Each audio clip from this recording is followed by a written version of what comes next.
Hello বন্ধুরা, আপনারা সবাই কেমন আছেন? আশা করি প্রত্যেকে ভালো আছেন। বন্ধুরা, আপনার বয়স যদি ৪০ বছর অথবা ৪৫, ৫০ অথবা ৬০ বছর হয়ে থাকে, তাহলে কিন্তু এই ভিডিওটি আপনাদের জন্য অত্যন্ত গুরুত্বপূর্ণ। কারণ আজকে আমি আপনাদের জানাবো যে এই এসআইআর চলছে, এই এসআইআর জন্য আপনাদের যাদের ৪০ বছরের বেশি বয়স রয়েছে তাদের উপর কী প্রভাব পড়বে এবং আপনাদের কি প্রয়োজনীয় নথিপত্র থাকতে হবে। তাই এই ভিডিওটি সাবধানে দেখুন যাতে আপনি কোনো গুরুত্বপূর্ণ তথ্য মিস না করে থাকেন। আর আপনি যদি এই চ্যানেলে নতুন হয়ে থাকেন তো চ্যানেলটিকে অবশ্যই সাবস্ক্রাইব করে পাশে থাকা বেল আইকনটিকে অন করে রাখবেন। আর ভিডিওটিকে প্রচুর পরিমাণে লাইক করবেন এবং ৪০ বছর বয়সী বন্ধুদের সাথে শেয়ার করে দেবেন। তো বন্ধুরা, দেরি না করে চলুন জেনে নেই। বন্ধুরা, প্রথমে আমি আপনাদের বলবো যে সম্প্রতি ৪০, ৪৫, ৫০ অথবা ৬০ বছরের বেশি বয়সী ব্যক্তিদের জন্য কি গুরুত্বপূর্ণ তথ্য উঠে এসেছে। প্রথমত, সারা দেশের অনেক রাজ্যে এসআইআর প্রক্রিয়া ইতিমধ্যে শুরু হয়ে গেছে।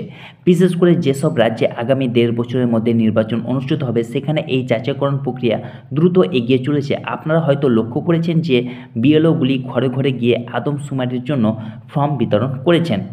এখন প্রশ্ন উঠছে, কেন এই প্রক্রিয়াটি হচ্ছে? যদি আপনি একটি ফর্ম পেয়ে থাকেন তাহলে আপনাকে কোন নথি দেখাতে হবে?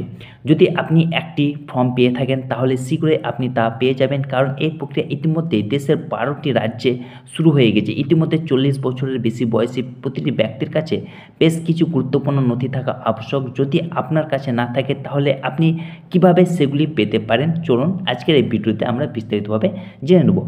তো প্রথমত হচ্ছে, আপনাকে সব কিছু স্পষ্টভাবে ব্যাখ্যা করব। অনেক লোকের ভুল ধারণা রয়েছে যে এসআইআর সরাসরি নাগরিকত্বের সাথে সম্পর্কিত। আপনি যদি আপনার নাগরিকত্ব প্রমাণ করতে না পারেন তাহলে আপনাকে দেশ থেকে নির্বাসিত করা হবে অথবা সরকারি প্রকল্পগুলিতে প্রবাসীদের থেকে বঞ্চিত করা হবে। প্রথমত আমি এই বিভ্রান্তি দূর করতে চাই।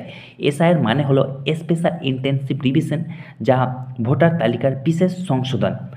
এর সহজ অর্থ হচ্ছে ভোটার তালিকা পরিষ্কার করা এবং সংশোধন করা যাতে কেবল প্রকৃত ভোটাররা তাদের ভোট দিতে পারেন। এর উদ্দেশ্য হলো জাল নাম আছে কিনা, মৃত ব্যক্তির নাম আছে কিনা অথবা কেউ দুটি জায়গা থেকে ভোট দিচ্ছে কিনা তা যাচাই করা। এই প্রক্রিয়াটি নাগরিকত্ব যাচাই করার জন্য নয়, নাগরিকত্ব যাচাই করার জন্য এনআরসি, জাতীয় নাগরিক নিবন্ধক নামে একটি পৃথক প্রক্রিয়ার মাধ্যমে হয়ে থাকে। তবে এটা ঠিক যে ১২টি রাজ্যের অনেকের ক্ষেত্রে এসআইআরের পাশাপাশি এইরকম প্রক্রিয়া চলছে। তাই আমি আপনাদের খুবই গুরুত্বপূর্ণ কিছু তথ্য বলতে যাচ্ছি। এসআইআর হোক বা এনআরসি, যদি আপনার কাছে শক্তিশালী এবং বৈধ নথি থেকে থাকে তাহলে আপনার চিন্তা করার কোনো দরকার নেই। যদি আপনি সত্যি একজন ভারতীয় নাগরিক হন।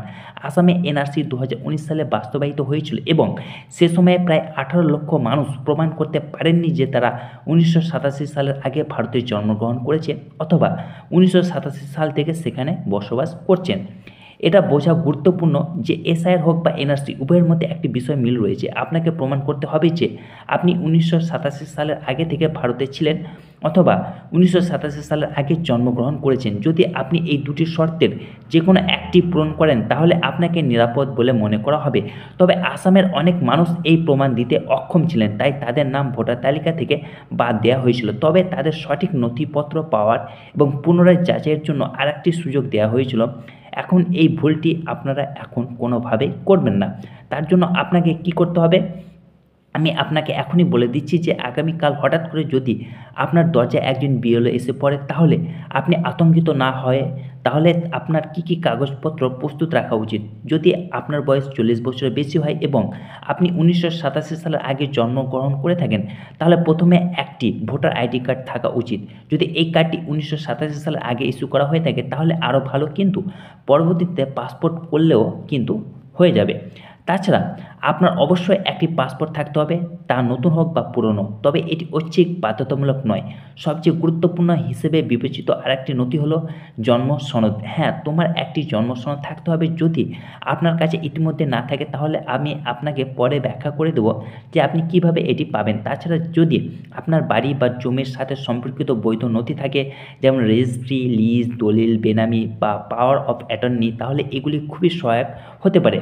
তবে আপনার কাছে প্রয়োজনীয় পুরনো নথি যদি না থাকে তাহলে আপনি আতঙ্কিত হওয়ার কোনো কারণ নেই। এখন আমি ব্যাখ্যা করব আপনার কি করা উচিত এবং আপনি সেগুলি কিভাবে পেতে পারেন। এমনকি যদি আপনার কাছে 1987 সালের আগের কোনো নথি নাও থাকে তবুও চিন্তার কোনো কারণ নেই, কারণ সরকার জন্ম সনদকে সবচেয়ে গুরুত্বপূর্ণ নথি হিসেবে স্বীকৃতি দিয়েছে এবং আপনাকে এটি পাওয়ার জন্য পর্যাপ্ত সুযোগ দেওয়া হয়েছে। যদি আপনার কাছে এটি না থাকে তাহলে আপনি আপনার জেলা আদালতে বা মহকুমা আদালতে যেতে পারেন। আদালতের বাইরে প্রচুর আইনজীবী পাবেন।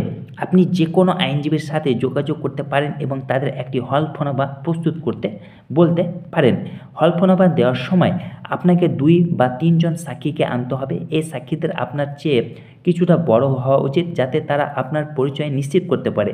তুমি প্রমাণ করতে পারো যে তুমি অনেক বছর ধরে ওই এলাকায় বসবাস করছো, তোমার জন্ম সেখানে এবং তোমার বাবা মা কে। তুমি চাইলে তোমার কোনো আত্মীয়কে সাক্ষী হিসেবে ডাকতে পারো। আদালতে তোমাকে জিজ্ঞাসা করা হবে তুমি কোন শংসাপত্র পাওনি। এর জন্য তোমাকে একটি বৈধ এবং যুক্তিসঙ্গত কারণ দিতে হবে। তারপর হচ্ছে যে বন্ধুরা, আপনার হলফনামা প্রস্তুত করা হবে এবং আপনি জন্ম শংসাপত্রের জন্য বিকল্প প্রমাণ হিসেবে এটি ব্যবহার করতে পারবেন। সরকার সাধারণ জনগণের জন্য এই ত্রাণ প্রদান করেছে যাতে কোনো অসুবিধার সম্মুখীন না হয়। যদি কোনো কারণে জন্ম শংসাপত্র পাওয়া সম্ভব না হয় তাহলে আপনি পাসপোর্ট পেতে পারেন। উপরন্তু এটি আবাসিক শংসাপত্র এবং একটি বর্ণ শংসাপত্র বিশেষ করে এসসি, এসটি বা ওবিসি শ্রেণীর লোকেদের জন্য পাওয়া যেতে পারে। এই সমস্ত নথি খুবই কার্যকর প্রমাণিত হতে পারে। এই নথিগুলি প্রস্তুত রাখা গুরুত্বপূর্ণ কারণ এনআরসি বা এসআইআরের মতো কোনো প্রক্রিয়া আপনার রাজ্যে কখনো বাস্তবায়িত হয় তাহলে এই নথিগুলি তো আপনাকে রক্ষা করবে। এবার ভোটার তালিকা সম্পর্কে কথা বলা যাক। যাদের বাবা মা দাদা দাদির নাম 2003 সালের ভোটার তালিকায় আছে তাদের সাধারণত খুব বেশি নথি দেখাতে হয় না। তবে যাদের নাম অথবা বাবা মায়ের নাম সেই পুরনো ভোটার তালিকা নেই তাদের হয়তো বিএলওকে আমি যে নথিগুলো উল্লেখ করেছি তার একটি বা অন্যটি দেখাতে হতে পারে। অতএব 40 বছরের বেশি বয়সীদের জন্য সবচেয়ে ভালো পরামর্শ হলো এসআইআর বা এনআরসির মতো অন্য কোনো প্রক্রিয়ার জন্য প্রয়োজনীয় নথি এখনই প্রস্তুত রাখা। যদি আপনার কাছে এই নথিগুলি ঠিকঠাক থাকে তাহলে আপনার চিন্তা করার কোনো কারণ নেই। আমি আপনাকে আরও একটি গুরুত্বপূর্ণ বিষয় বলতে চাই, কোনো দালাল বা মধ্যস্থতার ফাঁদে পা দেবেন না। কোনো জাল বা জলি নথি পেতে তাড়াহুড়ো করবেন না। যদি আপনি একটি আসল জন্ম শংসাপত্র বা পাসপোর্ট পেতে পারেন তাহলে এটি আপনি যত তাড়াতাড়ি হোক করে নেবেন। আর যদি আপনি না পারেন তাহলে আপনার পুরনো বাড়ির রেজিস্ট্রি, জমির নথি, বাবা মায়ের মৃত্যু শংসাপত্র অথবা অন্য কোনো বৈধ প্রমাণ রাখুন যা প্রমাণ করে যে আপনি 1987 সালের আগে থেকে ভারতে বসবাস করছেন। যদি আপনি এই সমস্ত কিছু প্রমাণ করতে পারেন তাহলে আপনি সম্পূর্ণ নিরাপদ থাকবেন এবং কোনো সমস্যার সম্মুখীন হবেন না। বন্ধুরা, পরিশেষে আমি আপনাদের বলবো যে এই একটি গুরুত্বপূর্ণ তথ্য এসআইআর নিয়ে যা আজকে আমি আপনার এই ভিডিওটিতে শেয়ার করলাম। ভিডিওটি যদি আপনাদের ভালো লেগে থাকে ভিডিওটিকে অবশ্যই লাইক করবেন এবং আপনার বন্ধুদের মাঝে প্রচুর পরিমাণে শেয়ার করবেন এবং চ্যানেলটিকে যদি এখনও অবধি সাবস্ক্রাইব করে না থাকেন তো অবশ্যই চ্যানেলটিকে সাবস্ক্রাইব করে পাশে থাকা বেল আইকনটিকে অন করে রাখবেন যাতে করে এইরকম গুরুত্বপূর্ণ আপডেট পেতে আপনার কোনো রকম সমস্যা না হয়। বন্ধুরা, ভালো থাকুন, সুস্থ থাকুন। আবার দেখা হবে নতুন এক টপিকে, নতুন এক বিষয়ে। ততক্ষণে গুড নাইট।